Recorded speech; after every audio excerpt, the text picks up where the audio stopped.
স্বৈরাচার শেখ হাসিনা সরকার পতনের মধ্য দিয়ে শেষ হয়েছিল দেশের ইতিহাসে ১৬ বছরের সবচেয়ে কলঙ্কজনক অধ্যায়। এই কলঙ্কের রাজসাক্ষী বুয়েটের মেধাবী ছাত্র আবরার ফাহাদের নৃশংসতম মৃত্যু। ভারতের বিপক্ষে ফেসবুকে পোস্ট দেয়ায় তাকে রাতভর চরম নির্যাতন করে মারা হয়েছিল। অবশেষে সেই আবরার হত্যাকারীদের শাস্তির রায় হলো। বুয়েটের ছাত্র আবরার ফাহাদ হত্যা মামলায় হাইকোর্ট ২০ জনের মৃত্যুদণ্ড ও ৫ জনের যাবজ্জীবন কারাদণ্ড বহাল রেখেছেন। ১৬ মার্চ রোববার বিচারপতি এ.কে.এম. আসাদুজ্জামান এবং বিচারপতি সৈয়দ এনায়েত হোসেনের সমন্বয়ে গঠিত হাইকোর্ট বেঞ্চ এ রায় ঘোষণা করেন। ২০১৯ সালের ৬ অক্টোবর রাতে বুয়েটের শেরে বাংলা হলে আবরার ফাহাদকে নির্মমভাবে পিটিয়ে হত্যা করা হয়। আবরারকে হত্যা করার অভিযোগে ২৫ জন বুয়েট শিক্ষার্থীকে আসামি করা হয়।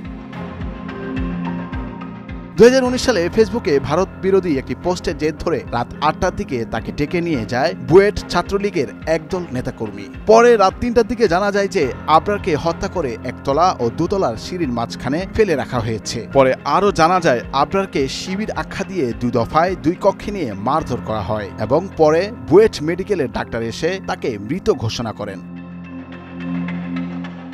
ঘটনার পর আবরারের বাবা বরকতুল্লাহ চকবাজার থানায় হত্যা মামলা দায়ের করেন। মামলার তদন্ত শেষে পুলিশ ২০১৯ সালের ১৩ নভেম্বর আদালতে অভিযোগপত্র জমা দেয়, যেখানে বলা হয় আবরারকে ছাত্র শিবিরের কর্মী সন্দেহে মিথ্যা এবং ভিত্তিহীন অভিযোগে পিটিয়ে হত্যা করা হয়। ২০২০ সালের ১৫ সেপ্টেম্বর ঢাকা দ্রুত বিচার ট্রাইব্যুনাল আসামিদের বিরুদ্ধে অভিযোগ গঠন করে এবং ২০২১ সালের ৮ ডিসেম্বর আদালত ২০ জনকে মৃত্যুদণ্ড এবং আরও ৫ জনকে যাবজ্জীবন কারাদণ্ড দেয়। মামলার ডেথ রেফারেন্স ও আপিলের শুনানি শুরু হয় ২০২২ সালের ৬ জানুয়ারি।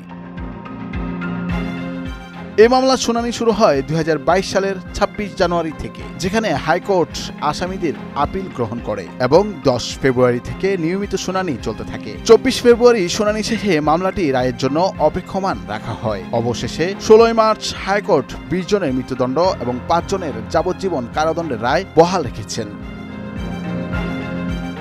এই মামলায় ২০ জন মৃত্যুদণ্ড আসামিদের মধ্যে অন্যতম হলেন বুয়েট ছাত্রলীগের সাধারণ সম্পাদক মেহেদী হাসান রাসেল, সাংগঠনিক সম্পাদক মেহেদী হাসান রবিন, তথ্য ও গবেষণা সম্পাদক অনিক সরকার অপু, সাহিত্য সম্পাদক মনিরুজ্জামান মনির, ক্রিয়া সম্পাদক মেফতাহুল ইসলাম জিয়ন সহ আরও অনেকে। নুরুল আফসার, নয়াদিগন্ত।